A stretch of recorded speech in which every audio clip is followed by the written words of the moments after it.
Hello and welcome to Minute of the Apes, the podcast where we break down every damn dirty minute of the Planet of the Apes movie, 1 minute at a time. I'm your host, Sean, and joining me as always is my co-host, Todd. Hi, everyone. And excuse me, I'm over chasing inhabitants as I eagle-eye view them. Alright, we're going to start minute 29 with somebody messing with the astronauts' clothes, and we're going to end it with a camera moving through some trees. And as of minute 29, we've got 3 living humans, 1 dead human, no apes, strange creatures stealing clothes, and now 3 sets of man buns. Wow. Man, Sean, we got them all. We collected all 3 now. So I'm going to throw you out right away. Other than some thieving locals, this is a minute that, yes, we're escalating some tension. Yes, things are beginning to happen, but again, this is all but a silent movie up to this point. You really realize that outside of Taylor and Landon bitching at each other? That's been about it, yeah. We do have the odd, hey, look at this comments that draw the attention there, but 9 times out of 10, it's some kind of shot that tells us what we're seeing, which I've already said. I love that. Yeah. Okay, so I was born in 72, so I wasn't old enough to see this in the theaters. But I'm just wondering what the reaction was with so much almost, straight-on male nudity in the movie. I know they're all, tucking, making the fruit basket, but pretty much they're all straight at the camera when they jump in the water. Yeah, there's a ton of it, and once again, I'm going to have to go watch Schaffner's other films now. I know I've seen them, but now I have to see them again because his blocking, once again, he can't have... You have 3 people, and in a real situation... 3 people who see local inhabitants stealing their clothes, they have to swim across a pond to get to where those inhabitants are not going to look like synchronized divers from the Olympics. Yeah. They're going to be 3 people running at different moments, pow, pow, pow, pow, and diving in, which, in my opinion, creates more chaos in the shot. It allows for a moment with more tension. But instead, they are literally, I'm not going to say they're precise. They're not a very good synchronized team. They're not, who was it that did it back on Saturday Night Live all those years ago, Martin Short? Yeah. It's not that great, but they are definitely jumping at the same time. Yeah. But you're right. I mean, that is a ton of male nudity. Yeah. For a science fiction movie, especially.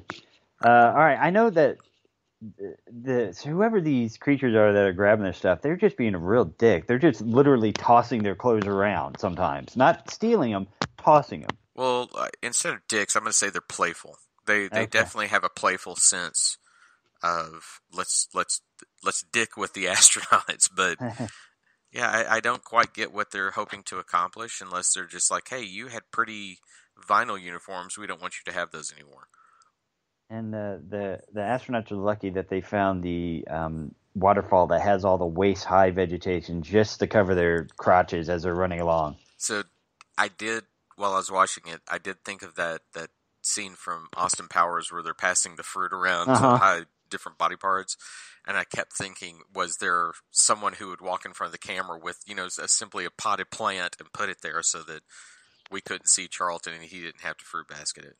I did. I will be honest. I did try to pause it and see his crank, but it looks like he's wearing Caucasian-covered shorts.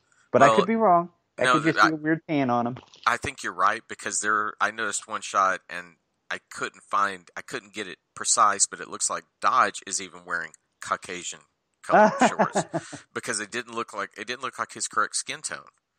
It was the 60s back when flesh color was just considered Caucasian. That's right. I remember the crayons. That was flesh, and it was peach. They did have a nice fern in front of him, though, so I couldn't really tell. Yeah. But, again, it's one of these ones where you have a little bit of a long shot of them swimming. It's a dramatic shot of them running through the bushes, but there, again, not a whole lot going on in this minute. No, and that brings to the point that we've already kind of mentioned this again and again. To this point of the film, Goldsmith's score is the hero to me. Mm-hmm. I mean, at the first, when space fart weirdness is going on, the music is odd. It's this weird spacey stuff. When we had uncertainty, we had piano strings scraping. Then we introduced the flexitone because we're on a strange planet with weird scarecrows. Then when they start to run, the orchestra now introduces all these voices that go nuts and everything's happening with a very military-style snare drum. he's the one that is evoking our emotion. He's the one that is basically leading us at this point, in my opinion. So I at least wanted to bring some attention to that. Yep. So I think that about does it for me. What about you? I don't see anything else. You're right. All right. So we're going to go ahead and wrap up this 8 minute. I want to ask you all to head over to MotaApes.com for all our social media junk, Twitter, YouTube, Facebook, all that stuff. If you want to contact us, you can email us at podcast@MotaApes.com. And we just ask that you rate, review, subscribe, share, all that junk. We really appreciate it. It means a lot to us. So for my co-host Todd, I'm Sean. We want to thank you for joining us. Bye. Bye.